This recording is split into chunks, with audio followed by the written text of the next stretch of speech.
우리 앞뒤자고 인사합니다. 예수 안에서 사랑하고 축복합니다. 예수 안에서 사랑하고 축복합니다.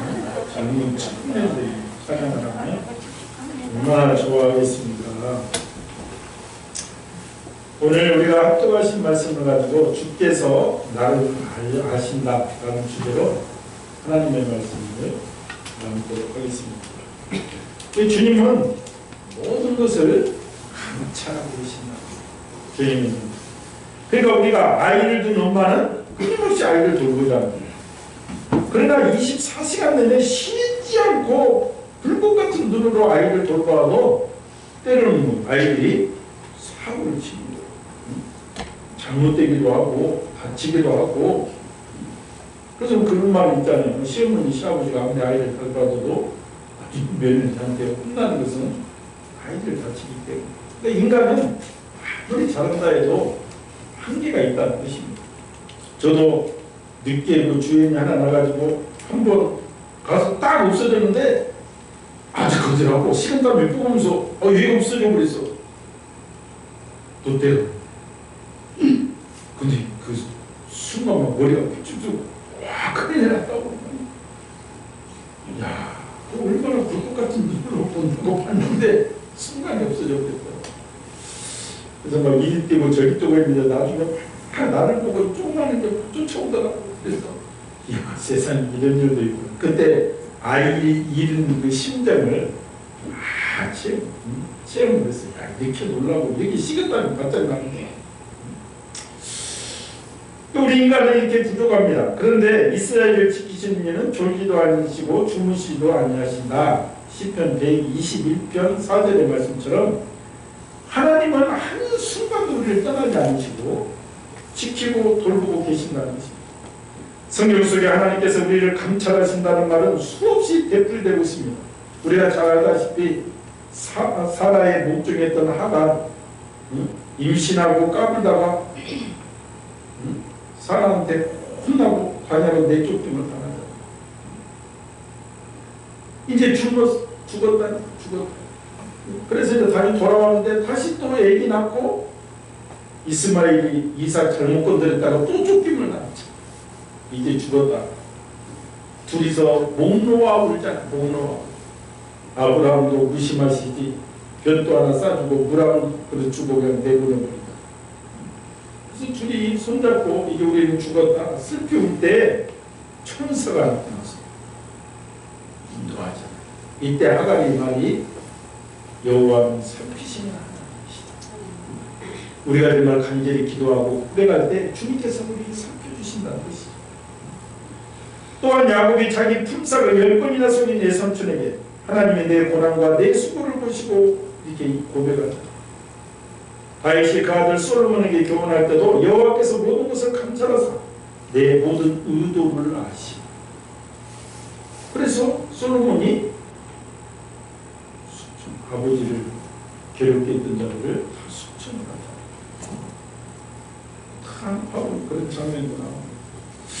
그러니까 이것은 인간을 창조하신 하나님께서 무엇이든지 다 알고 계시고 모든 것을 감찰하고 계신다.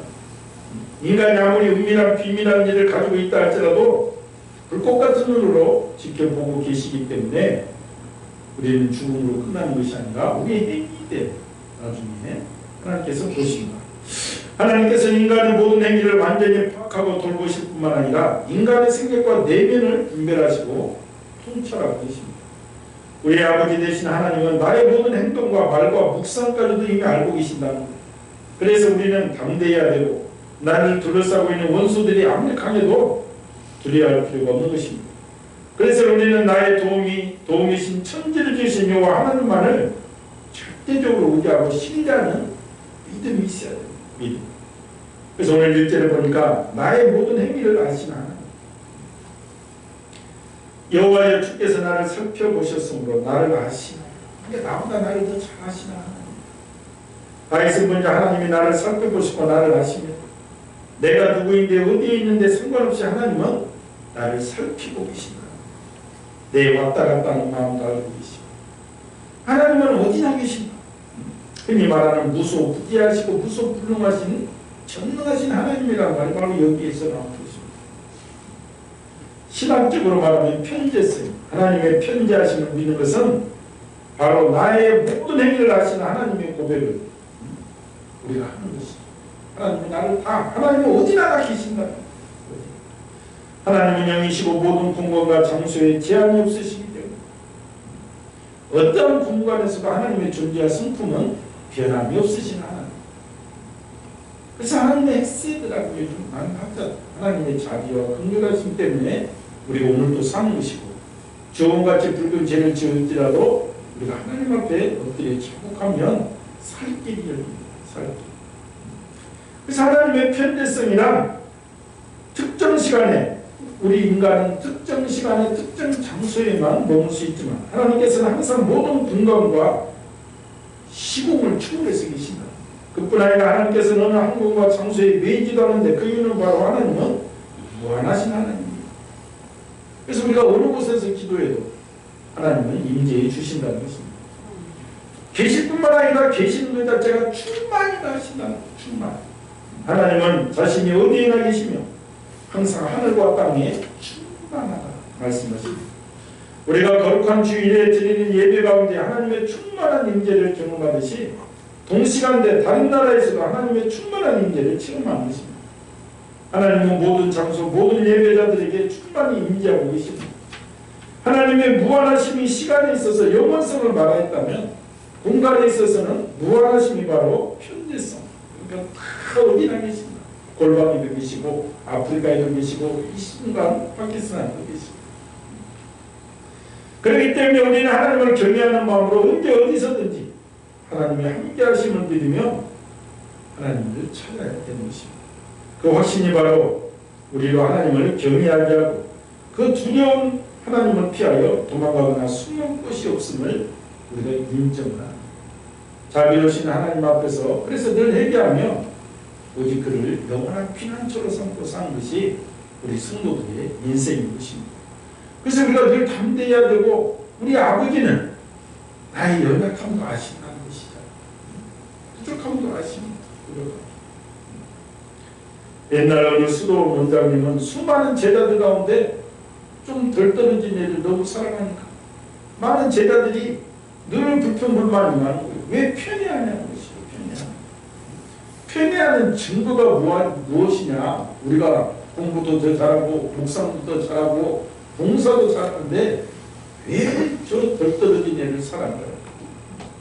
그래서 어느 날 너무 원성이 많아서 이제 원장님이 시험을 하는 거예요. 새를 한 마리씩 나눠주고 각자가 아무도 보이지 않는 데서 이 새를 죽여서 잡아가지고 와라. 이렇게 명령을 했습니다. 절대로 아무도 보지 않는 데서 죽여야 된다고 신신당부를 했습니다. 해질녘에 제자들이 하나로 모이면서 죽은 새들로 마당이 수북하게 쌓입니다.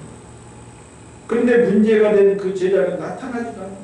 저녁 때가 다 되었는데 흘레벌떡 들어오는데 산채로 새를 또 들고. 그래서 다른 제자들이 그러니 그랬지. 저 녀석. 선생님이 뭐라고 말하는가 보자. 그랬더니 원장님이 질문하는 것입니다. 너 왜 새를 죽이지 않을까? 그랬더니 그 못난 제자가 말하는, 제가 이 새를 죽이려고 아무리 으슥한 곳을 찾아도 아무리 어두운 곳을 찾아도 그곳에 하나님이 함께 계셨습니다. 그래서 죽일 수가 없었습니다. 그러자 원장님이 내가 이 애를 사랑 넘치는 것 같다고 치우시다. 그때 제자들이 입이 꼭 닫아졌답니다. 그러니까 이 신전의식 하나님이 나와 함께 하신다는 그 믿음이 있었던 것이죠. 우리가 살면서 사실 며칠 전일도 기억을 못하고 살 때가 많습니다. 그런데 주님은 우리의 모든 행위를 알고 계신다는 것. 이게 얼마나 이 무서운 일입니까? 죽음 위에는 심판이 있고 우리 행위대로 심판을 받습니다. 살아서 행동할 때마다 신전의식, 그래서 코람데오를 가지고 살아야 되는 신전의식을 라틴어로 말하면 코람데오. 그래서 우리가 코람데오. 항상 하나님이 내 앞에 있다고 생각을 하고 행동을 하라는 거예요.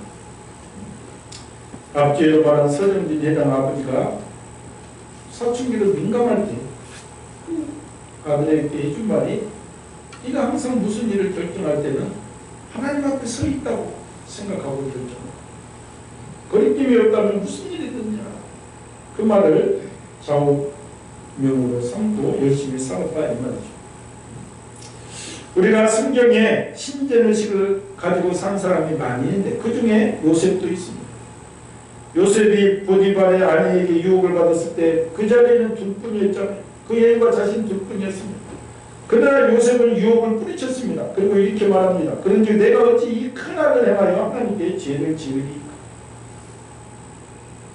근데 그 여자 유혹이 한 번에만 끝난 게 아닌데 그 뒤에도 그 보디발의 아내가 우리 둘뿐이다.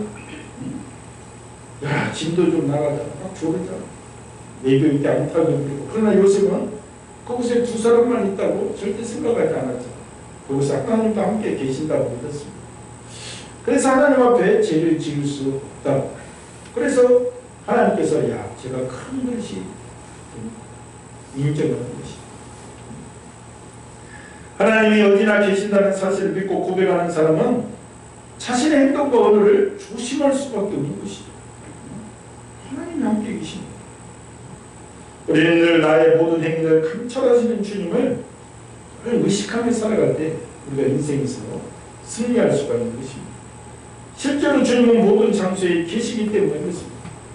오늘 본문의 두 번째는 하나님이 아시는 것은 우리의 행위를 아실 뿐만 아니라 우리 마음까지도 감찰하고 계신다. 그래서 오늘 사진을 보니까 내 혀의 말을 알지 못하시는 것이 하나도 없다. 우리 마음을, 이 말은 곧 우리 마음을 감찰하신다는 것입니다. 내 혀의 입의 말, 즉 입속의 말과 하지 않는 말까지 하려다가 그만둔 말까지도 알고 계신다. 마음에 가득한 것을 입으로 말함이라는 그 성경 말씀이 있잖아요. 마태복음 12장에 보면 마음에 가득한 것을 입으로 말함이라. 선한 사람은 그 쌓은 선에서 선한 것을 내고 악한 사람은 그 쌓은 악에서 악한 것을 내는데, 예수님의 말씀인데 살다 보면 우리 마음속에서 무슨 말을 해야겠다고 하면 반드시 하는 사람은 있잖아요. 왜냐하면 그 마음속에 그것이 감춰있기 때문에 그렇다. 우리 마음도 감찰하시는 하나님. 그래서 우리 마음에 우리가 선한 것을 많이 쌓아야 돼요.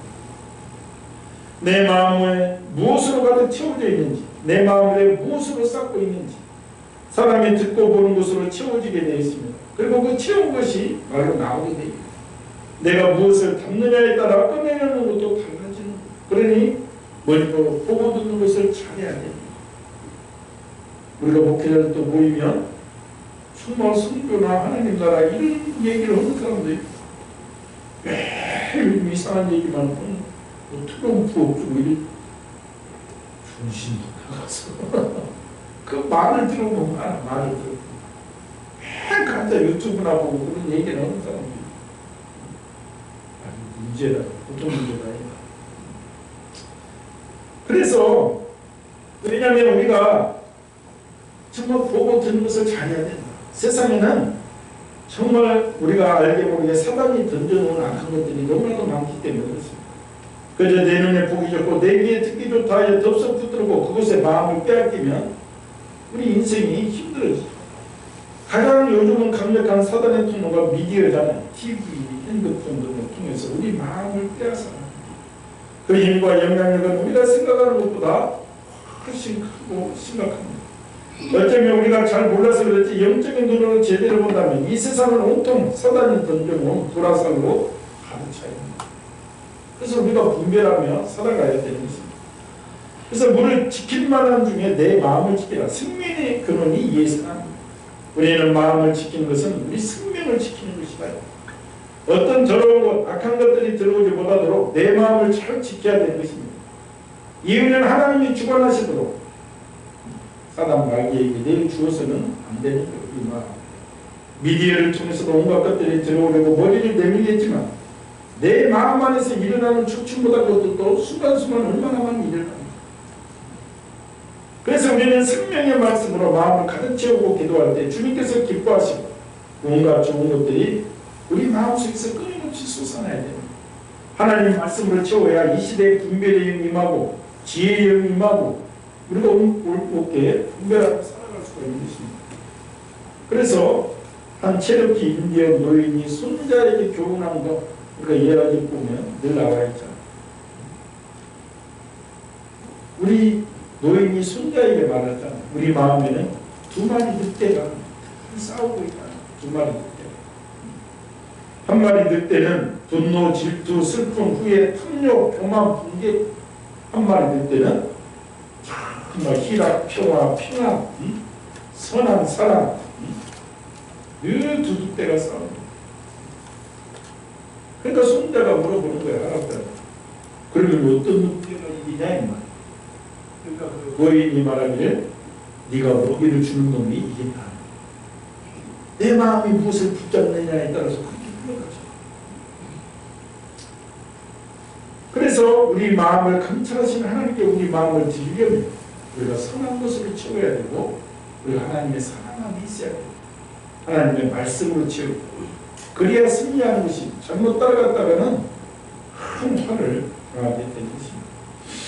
우리가 선한 말씀 붙잡고 나갈 때 우리 마음을 감찰하시는 주님께서 우리 입술을 주장하시고 인도를 하시는 것입니다. 그리고 나의 연약함과 부족함을 주님 앞에 말할 때 우리 마음을 감찰하시는 주님께서 붙잡아주는 거예요. 우리 연약함도 주님께서 아시니 나를 지으신 분이 왜 나를 모르시겠냐. 주님께 의리한 것이요 오직 주님만 신뢰하는 것이죠. 주님은 모든 것에도 나의 행위를 하십니다. 그리고 우리 마음을 감찰하십니다. 그래서 우리는 어떤 위급한 순간에도 피난처는 오직 주님입니다. 오늘 하반절에 우리의 피난처는 하나님이다 이렇게 나옵니다. 이 세상에서 아니 우주에서도 하나님의 눈을 피할 수 있는 것은 전혀 한 것도 없습니다. 우리의 피난처는 오직 하나님 한 분이십니다. 사람은 누구나 안락한 자리에서 안전하게 살고 싶어합니다. 이런 삶을 위해서 현대인들은 부단하게 노력을 합니다. 그런데 더 나은 삶을 위하여 노력하는 만큼 과연 우리에게 편안한 자리가 보장되느냐 이 말. 세상은 변하는데 안전한 자리가 이 세상에 있느냐. 이전에 안전하던 자리가 지금은 그게 아니에요. 세상은 빠르게 변합니다. 우리가 어떻게 세상의 트렌드를 다 따라갈 수가 있겠어요? 따라가지도 못합니다. 따라가지 못합니다.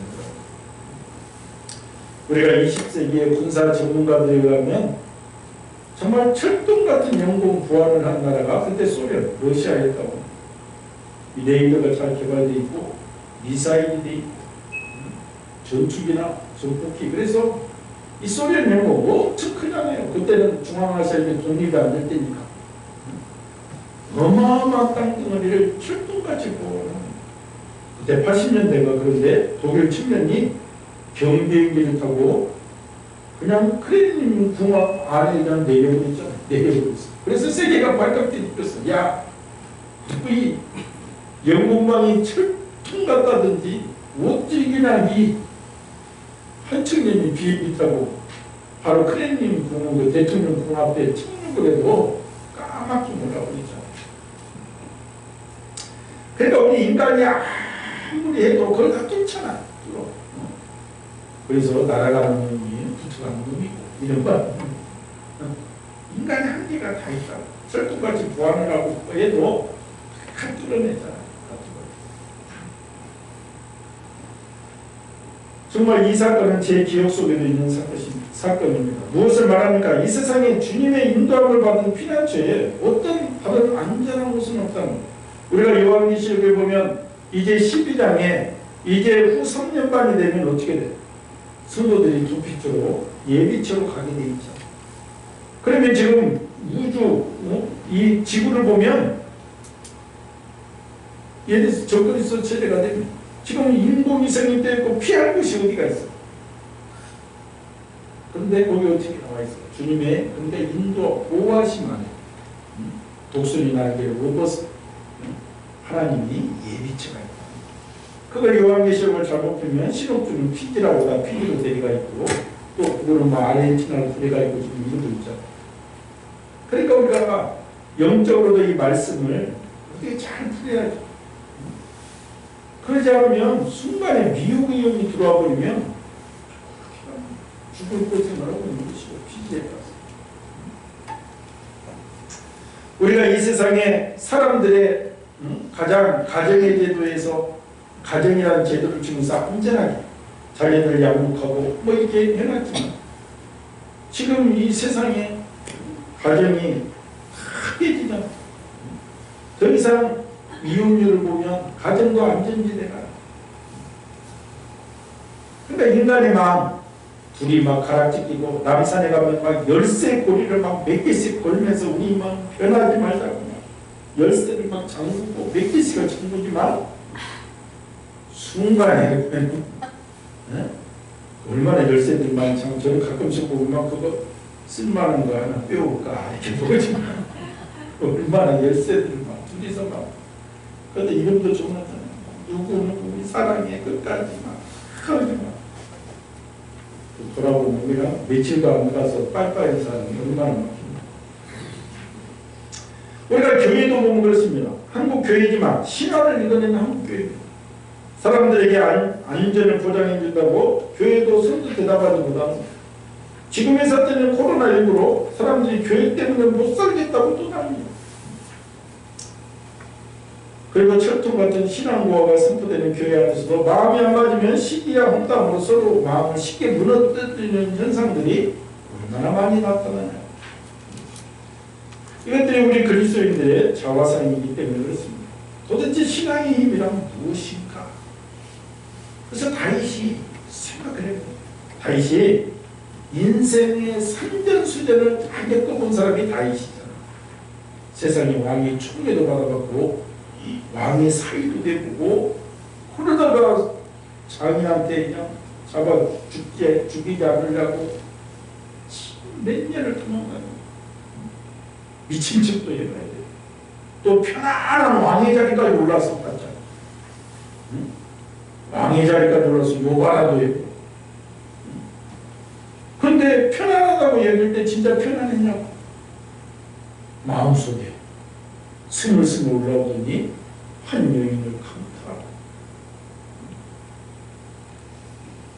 자기 그것을 사건을 숨기기 위해서 살인 교사죄까지 저집니다.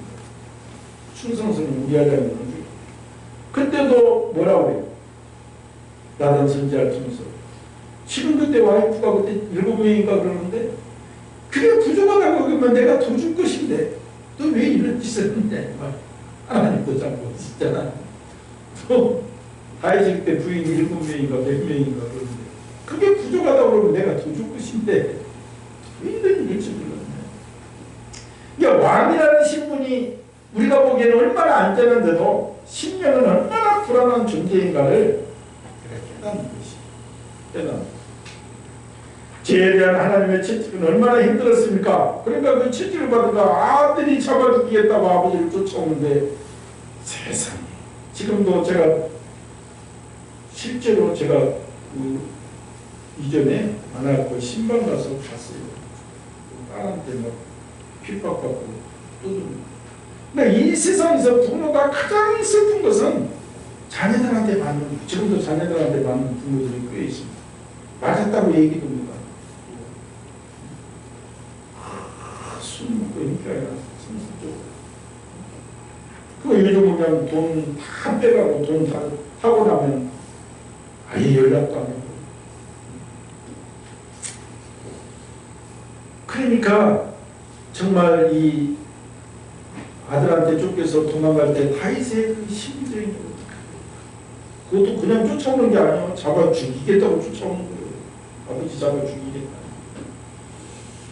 근데 이때 다윗이 깨닫는 거예요. 이 두려움이 엄습하는 그 속에서 그러니까 형통한 왕궁에서가 아니라 고난의 두려운 마음을 지내며 이때 다윗이 하나님은 나의 피난처라고 고백하는 거예요. 아, 하나님만이 나의 피난처가 그러니까 인생의 산전수전을 다 겪어본 다윗이 고백해 보니까 이 세상에 안전한 사람 하나도 오직 하나님 한 분만이 영원한 자기의 피난처가 되신다는 믿음의 고백을 드리는 것입니다. 이것이 바로 피난처 되신 하나님을 입증하는 것입니다. 과학 문명과 의술이 발달한 현대에 우리가 어떻게 마음 졸이며 이렇게 마음 졸이며 점점 긍긍할지를 어떻게 알았냐. 눈에 보이지 않는 코로나라는 이 균 때문에 전 세계가 스톱이 되고 지금 막 독일 이런 데는 하루에 죽는 것만도 몇천 명이더라고요. 6시 이후에 통금이고 막 지금 난리. 좀 잘 사는 나라 지금 이렇게 가는 나라는 없어요. 실적 너무 많이 죽어가요. 근데 누가 이 시대도 좀 맞설 수 있느냐? 그런데 주님의 정말 우리가 주님을 대역하면 이보다 더한 것들을 계속 또 주신다고 했어요. 우리가 어떻게 해야 될까? 우리는 주님의 은혜를 가고 주님의 품 안으로 들어가야 되는 것입니다. 하나님은 우리의 피난처시요 힘이시니 환난 중에 만날 큰 도움이시다. 그러므로 땅이 변하든지 산이 흔들려 바다 가운데 빠지든지 바닷물이 흉흉하고 뛰놀든지 그것이 넘침으로 산이 요동할지라도 우리는 두려워하지 않나니. 왜? 우리 피난처가 하나님이시기 때문에 그렇습니다. 로마의 바티칸 박물관 안에는 역대의 로마 지도들을 시대별로 그려놓은 방이 하나 있는데 그 지도가 있잖아요. 하나는 폼페이오 시가 딱 표시되어 있는데 진짜는 폼페이오 시가 없는 거예요. 그러니까 그게 뭘 말하냐면 베수비오 화산 폭발로 이 시기 전체가 말하자면 서울 이 전체가 전체 땅속에 뻥쳐버렸잖아요. 순식간에. 훗날 수세기가 지난 후에 한 농부가 밭갈다가 발견한 거예요. 이 밑에 무슨 도시가 있네. 그래서 이제 본격적으로 발굴을 해보니까 그때 그대로 시체들이 발견됐잖아요. 화산재 용암에 와서 그냥 그대로 산 배그린 거예요. 그래서 뭔가 어떤 사람들은 지하실에서 발견, 그 사람들은 지하실이 안전하다고 피했다. 어떤 사람들은 높은 곳에서 발견했다. 어떤 사람은 그 순간에도 뭐 천차만별. 그러니까 그때 정말 여러 가지로 자기들은 안전한 곳이라고 피했지만 결국 피하지 못했던 것이죠. 인간은 안전에 대한 욕구와 불안이 있습니다. 어쨌든 폼페이시 거주민들은 모두 화산재에 묻히고 말았습니다. 그 사람들이 혹 당시의 재앙을 피했다 손치더라도 결국 지금은 한 줌의 띠끌조차 찾기 어려운 존재가 되었을 것입니다. 그렇다면 영원한 안전을 보장하는 피난처는 어디에 있을까? 다람쥐는 작고 연약한 짐승이지만 맹수한테 잡아먹히지 않습니다. 왜냐하면 워낙 빠르고 다람쥐가 어디로 들어가? 바위 속에 들어가 버린 거야. 바위 속에. 바위가 다람쥐 요새가 되어줍니다. 성경에 보면 바위가 하나님을 바위로 표현하고 있습니다. 우리가 뭘 알 수 있는 거예요? 세파에 시달리는 현대인들에게는 맹수의 공격으로부터 벗어날 수 있는 거대한 바위산은 오직 하나님의 품만일 수밖에 없다. 하나님만이 나의 피난처가 된다는 것을 우리가 절실하게 깨닫는 오늘이 되어야 될 줄 믿습니다. 그래서 그런 하나님을 우리가 사랑하고 사랑하면 이 세상이 너무 좋고 그 사랑의 표현이 예배를 통해서 드러나게 되어 있습니다. 예배를 통해. 영국의 한 광고회사가 큰 산을 걸고 퀴즈 문제를 했습니다. 문제는 북쪽 스코틀랜드 에든버러에서 남쪽 런던까지 가장 빠르게 갈 수 있는 방법이 무엇인가? 그래서 광고회사까지 광고를 내니까 많은 사람들이 비행기 중에도 아니 고속철 아니면 지름길 자동차 지름길로 그냥 몇백 킬로로 매일 안이 다 나오는데 심사위원들이 가장 빨리 가는 방법이라고 선택한 답은 전혀 예상치를 벗어나는 것이었습니다. 최고의 상을 받은 답은 비행기나 기차가 아닌 사랑하는 사람과 함께 간다. 혼자가 아니라 누구와 함께 가는 여행, 그것도 사랑하는 사람이랑 가는 것이야말로 가장 빠르게 가는 여행이란 참으로 공감이 가는 이야기입니다. 체험을 해봐야 알 수 있잖아요. 내가 그녀를 사랑하면 안 봐도 그립고 보면 그립고 하루 이틀이 그냥 1초가 더 지나가 버리죠. 네? 1초가 더 지나가 버리죠. 사랑하는 여인과 함께 있는 것보다 더 하나님을 사랑한다면 우리가 정말 하나님이 행복한 인생이 될 수밖에 없는 것입니다. 연약한 인간들에게 함께함이 좋은데 전능하신 하나님께서 함께하시면 얼마나 좋습니다. 하나님은 우리의 모든 행위를 하십니다. 우리 마음을 감찰하시고 그래서 우리의 피난처는 오직 하나님 뿐만이라 우리 이 사실을 깨달을 때 우리가 진리 안에서 자유할 수 있는, 어디를 가든 자유할 수 있는, 어디 가든 내가 통해 자복할 수가 있는 하나님과 친밀한 교제를 통해서 우리가 하나님이 사랑받는 복된 성도가 될 줄 믿습니다. 그래서 오늘 다시 한번 우리가 하나님의 품안임이 나의 가장 필요한지를 깨닫는 복된 성도가 되기 예수님의 이름으로 축원드립니다. 말씀을 생각하면서 오늘 또 하나님은 나의 행위를 하십니다. 나의 마음을 감싸십니다. 오늘도 내가 하나님의 품 안에서 나의 소망을 올려드리며 기도합니다. 나의 연약함도 토로합니다. 주님 함께하여 주시옵소서. 주의 삼창을 기도합니다. 주여 주여 주여 만군의 여호와 하나님 아버지 은혜를 감사합니다.